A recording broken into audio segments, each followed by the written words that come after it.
Hey guys, എന്തൊക്കെയുണ്ട് എല്ലാവർക്കും വിശേഷം? അപ്പോൾ ഈ കാണുന്നത് അലോണ, എൻ്റെ സിസ്റ്ററാണ്. ഇവളെന്താണ് ഇത്ര കാര്യമായിട്ട് കഴിക്കുന്നതെന്നല്ലേ? നമ്മളിന്ന് സൺഡേ ആയതുകൊണ്ട് സ്പെഷ്യലായിട്ട് പൊറോട്ടയും ബീഫ് കറിയും ഉണ്ടാക്കാമെന്ന് വിചാരിച്ചു. അങ്ങനെ ഞങ്ങൾ പൊറോട്ട ഇതുവരെ ട്രൈ ചെയ്തിട്ടില്ല, ഇന്ന് ആദ്യമായിട്ട് ട്രൈ ചെയ്യുകയാണ്. അപ്പോൾ നമ്മൾ മൈദാമാവിലേക്ക് പഞ്ചസാര, ഉപ്പ്, അതുപോലെ തന്നെ കുറച്ച് ബേക്കിംഗ് സോഡ ഇട്ടിട്ടുണ്ട്. അതൊന്ന് കുഴച്ച് മിക്സ് ചെയ്തതിന് ശേഷം നടുവിൽ ഇതുപോലൊരു ഹോൾ ഉണ്ടാക്കിയിട്ട്, അല്ലെങ്കിൽ ഒന്ന് വകഞ്ഞ് മാറ്റിയിട്ട് അതിലേക്ക് മുട്ട രണ്ടെണ്ണം പൊട്ടിച്ചൊഴിക്കുക. എന്നിട്ട് ഇതെല്ലാം കൂടെ കുഴക്കൽ നന്നായിട്ട് കുഴയ്ക്കണം കേട്ടോ. ഇതിൽ മെയിൻ ടാസ്ക് അതാണ്. അപ്പോൾ കൈവേദനയൊക്കെ ഉള്ളവർ, കൈവേദന ഇല്ലാത്തവരെ കൊണ്ട് കുഴപ്പിക്കുന്നതായിരിക്കും കുറച്ചുകൂടി ബെറ്റർ. ഇവിടെ ഇച്ചായനാണ് ഇത് ഉണ്ടാക്കുന്നത്, അതുകൊണ്ട് ഇച്ചായൻ തന്നെയാണ് ഇത് കുഴക്കുന്നത്. അപ്പോൾ ആവശ്യത്തിന് ഇടയ്ക്കുന്ന് വെള്ളം ചേർത്ത് കൊടുത്തിട്ട് ചപ്പാത്തിനേലും കുറച്ചും കൂടെ ലൂസനായിട്ടുള്ളൊരു മാവ് ആയിട്ടാണ് ഇത് കുഴച്ചെടുക്കേണ്ടത് എന്നാണ് നമ്മൾ റെഫർ ചെയ്തിട്ടുള്ള ആൾക്കാരൊക്കെ പറയുന്നത് കേട്ടോ. കാരണം നമ്മളിത് ട്രൈ ചെയ്യുകയാണല്ലോ, വി ആർ നോട്ട് എക്സ്പേർട്സ്. അപ്പോൾ പോരായ്മകളൊക്കെ ഉണ്ടാവും, അത് ആരുണ്ടാക്കിയിട്ടുണ്ടാവുമല്ലോ. നമ്മളെല്ലാം ആദ്യത്തെ ട്രൈയിൽ തന്നെ വിജയിച്ച് കഴിഞ്ഞാൽ അതിലൊരു ഗുമ്മില്ല. അപ്പോൾ ഇതുപോലെയൊക്കെ കുഴച്ച് എടുക്കണം guys, and that is A heavy task you know. And അത് കുറച്ച് നേരത്തേക്ക് ഞാൻ ഏറ്റെടുത്തു. ഇത് എൻ്റെ 2 കരങ്ങളാണ് നിങ്ങൾ കണ്ടുകൊണ്ടിരിക്കുന്നത്. സോ ഞാൻ കുഴച്ച് ഒരു പരിവാക്കി, പിന്നെ ഇച്ചേ കുറച്ചുകൂടെ കുഴച്ചാണ് നമ്മളിതുപോലൊരു പാത്രത്തിൽ കുറച്ച് എണ്ണ കുതിർത്ത് വെച്ചിട്ട് അതിലേക്ക് ഒരു വെറ്റ് ക്ലോത്ത്, അതായത് നമ്മൾ നനഞ്ഞ തുണി വെള്ളം ഇറ്റുന്ന രീതിയിലല്ല, ഒന്ന് പിഴിഞ്ഞിട്ട് ഇതൊന്ന് ഇതുപോലെ തന്നെ മൂടി വയ്ക്കുക. എന്നിട്ട് ആ പാത്രം ഒന്ന് വേറൊരു മൂടി വെക്കണം കേട്ടോ. അപ്പോഴേക്കും നമ്മൾ ബീഫിൻ്റെ പരിപാടിയിലേക്കാണ്. ബീഫിലേക്ക് നമ്മൾ മസാലാസ് ഇടുക. ബീഫ് കറി അപ്പോൾ നമുക്ക് എല്ലാവർക്കും വെക്കാൻ അറിയാമല്ലോ, സ്പെഷ്യലായിട്ടൊന്നുമില്ല. നമ്മൾ ഒരു സിമ്പിൾ ആൻഡ് ഹമ്പിളായിട്ടുള്ള രീതിയിലാണ് ഇത് ഉണ്ടാക്കിയെടുക്കുന്നത്, മസാലയൊക്കെ തേച്ച് വെക്കാൻ വേണ്ടിയിട്ട്. ഇപ്പം നമ്മൾ കാണിക്കുന്നതെന്ന് പറഞ്ഞു കഴിഞ്ഞാൽ, നമ്മൾ ആ മസാല എന്തൊക്കെയാണ് ചേർത്തതെന്നുള്ളത് ജസ്റ്റ് ഒന്ന് കാണിച്ചു തരാം കേട്ടോ. നമ്മളിവിടെ മല്ലിപ്പൊടി ചേർത്തിട്ടുണ്ട്, അതുപോലെ തന്നെ എണ്ണ ഒഴിച്ചിട്ട് ഗ്യാസ് കത്തിച്ചിട്ടില്ല കേട്ടോ. എണ്ണ ഒഴിച്ച് നമ്മൾ ബീഫ് അതിലേക്കിട്ടു. ആൻഡ് മല്ലിപ്പൊടി, മഞ്ഞൾപ്പൊടി, നമ്മളിവിടെ കാശ്മീരി ചില്ലി പൗഡറാണ് എടുത്തിട്ടുള്ളത്, കാശ്മീരി മുളക് പൊടി ഇടുക. ആൻഡ് പിന്നീട് നമുക്ക് ഇഞ്ചി വെളുത്തുള്ളി പേസ്റ്റാണ് ഇട്ട്, ഇതെല്ലാം കൂടെ ഒന്ന് മിക്സ് ചെയ്ത് വെച്ച് ആവശ്യത്തിന് വെള്ളവും ചേർത്ത് വയ്ക്കുക. എന്നിട്ട് അതിലേക്ക് നമുക്ക് മീറ്റ് മസാലയോ ഗരം മസാലയോ ഏതാണോ ആവശ്യമുള്ളത് അതിടാം. നമ്മളിവിടെ ഗരം മസാലയാണ് എടുത്തിരിക്കുന്നത്. നന്നായിട്ടൊന്ന് കുഴയ്ക്കുക.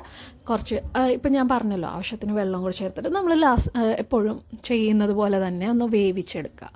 ഇപ്പം ഓരോരോ ബീഫിനനുസരിച്ചാണ്. ഞങ്ങളെടുത്ത ബീഫ് കുറച്ച് മുറ്റായിരുന്നു, അപ്പോൾ അതുകൊണ്ട് നമുക്ക് 12ന് മേലെയൊക്കെ പോകേണ്ടി വന്നു കേട്ടോ വിസിൽ. അപ്പോൾ അതൊന്ന് ശ്രദ്ധിക്കുക, ഓരോരുത്തരുടെ പരിവനുസരിച്ചിട്ട് അത് നമുക്ക് ഓവർ കുക്ക്ഡായി പോവാതെയും അതുപോലെ തന്നെ ലെസ് കുക്ക്ഡ് ആവാതെയും ഒന്ന് ശ്രദ്ധിക്കുക. ഓക്കെ, നമ്മളിത് ഇപ്പോൾ സവാള വഴറ്റാൻ പോവുകയാണ്. കടുകിട്ടു. കടുകിൻ്റെലും ഡിമാൻഡാണ് ഇവിടെ പച്ചമുളകിന്. പച്ചമുളക് ഇടുമ്പോഴാണ് ബോംബ് പൊട്ടുന്ന പോലെ പൊട്ടുന്നത്, അതെന്തുകൊണ്ടാണെന്ന് എനിക്കറിയില്ല.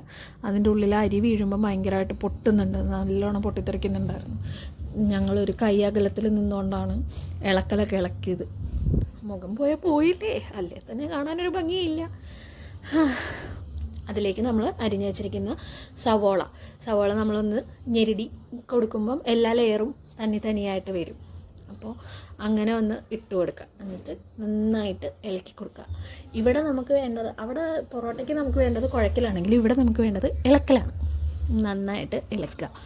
അപ്പോൾ ഇളക്കി കൊടുക്കുക. ആൻഡ് അത് ഒന്ന് വഴന്ന് വരുമ്പോഴേക്കും നമ്മൾ കൊച്ചുള്ളി അരിഞ്ഞതും കൂടെ ചേർത്ത് കൊടുക്കുക. എന്നിട്ട് നന്നായിട്ടൊന്ന് വഴറ്റിയെടുക്കുക. അതിലേക്ക് ഉപ്പ് ഇടുക.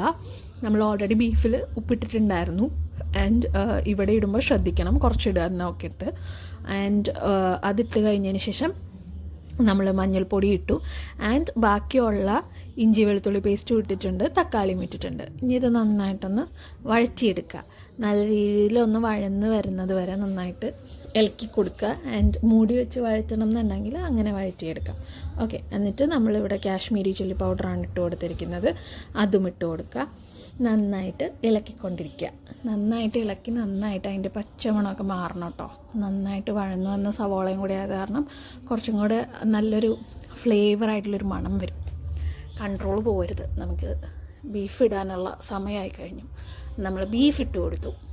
ബീഫ് ഇട്ടിട്ട് നന്നായിട്ട് ഇതെല്ലാം കൂടെ ഒന്ന് ഇളക്കി യോജിപ്പിച്ച് കൊടുക്കുക. ഓക്കെ, ആൻഡ് അത് ഇളക്കി യോജിപ്പിച്ച് കഴിയുമ്പം നമുക്ക് കുറച്ച് നേരം ഒന്ന് മൂടി വെച്ച് ഒന്ന് ലോ ഫ്ലെയിമിൽ ഒന്നുകൂടെ ഒന്ന് സ്റ്റോവിൽ തന്നെ വെക്കുന്നത് കുറച്ചുകൂടി ബെറ്റർ ആയിരിക്കും. കാരണം അത് അതിൻ്റെ എന്താ പറയുക, മസാലയും ബീഫിൻ്റെ ആ ഒരു ഇതും എല്ലാം കൂടെ ഒന്ന് സെറ്റായി വരണമല്ലോ.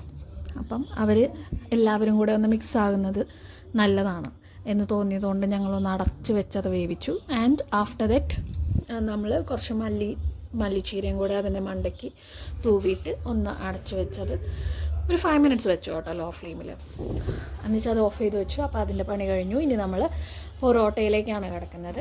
It's A long process actually. നമ്മൾ ഈ കാണുന്നത് പോലെയും കൂടി അല്ല, വളരെ ടൈം എടുത്തിട്ടാട്ടോ ചെയ്യേണ്ടി വന്നത്. എന്നിട്ട് അപ്പോൾ നമ്മളിത് എടുക്കുമ്പോൾ തന്നെ കുറച്ച് സോഫ്റ്റ് ആകും. ഇതൊരു 1 hour 2 hour വെച്ചാൽ അത്രയും നല്ലത്. നമ്മളൊരു 1.5 അവർ വെച്ചിട്ടുണ്ടായിരുന്നു. ആൻഡ് ഇത് നമ്മളിപ്പം ഇതുപോലെ ഇതാക്കി എടുത്തിട്ടും ടോപ്പിൽ ഇങ്ങനെ ഒരു ബലൂൺ പോലെ വരും. ആൻഡ് അങ്ങനെയാണ് നമ്മൾ എല്ലാം ഉരുളയാക്കി എടുക്കേണ്ടത് കേട്ടോ. അപ്പോൾ ഇത്രയും ഉരുളകളാക്കി എടുത്തിട്ടുണ്ട് നമ്മൾ. എന്നിട്ട് അത് ആ ക്ലോത്ത് വെച്ച് തന്നെ അതൊന്ന് റെസ്റ്റ് ചെയ്യാൻ വയ്ക്കുക. ഒരു 20 to 25 minutes റെസ്റ്റ് ചെയ്യാൻ വെക്കണം. ആഫ്റ്റർ ദാറ്റാണ് നമുക്കത് പരത്തേണ്ടത്. ഓക്കെ, ലൈക്ക് ഇതെൻ്റെ വേഷം കെട്ടാണ് കേട്ടോ, അത് മൈൻഡ് ചെയ്യണ്ട. ഇത് നമ്മൾ നന്നായിട്ട് എണ്ണ തൂക്കണം കേട്ടോ.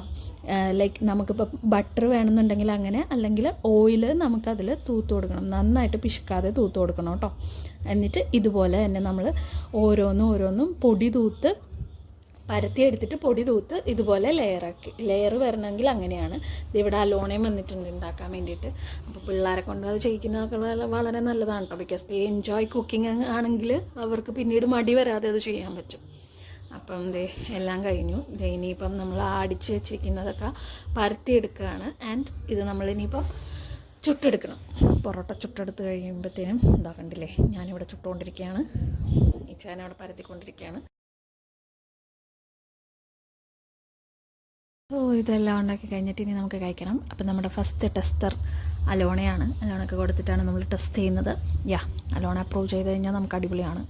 ഈസി പ്രോസസ്സ് അല്ല, ടൈം കൺസ്യൂമിംഗ് ആണ്. സ്റ്റിൽ എല്ലാവരും നന്നായിട്ട് ട്രൈ ചെയ്ത് നോക്കണം കേട്ടോ. നല്ല ടേസ്റ്റി ആയിട്ടുള്ള പൊറോട്ട നമുക്ക് വീട്ടിൽ തന്നെ ഉണ്ടാക്കാമെങ്കിൽ അതല്ലേ നല്ലത്. അപ്പോൾ ഓക്കെ, ബൈ.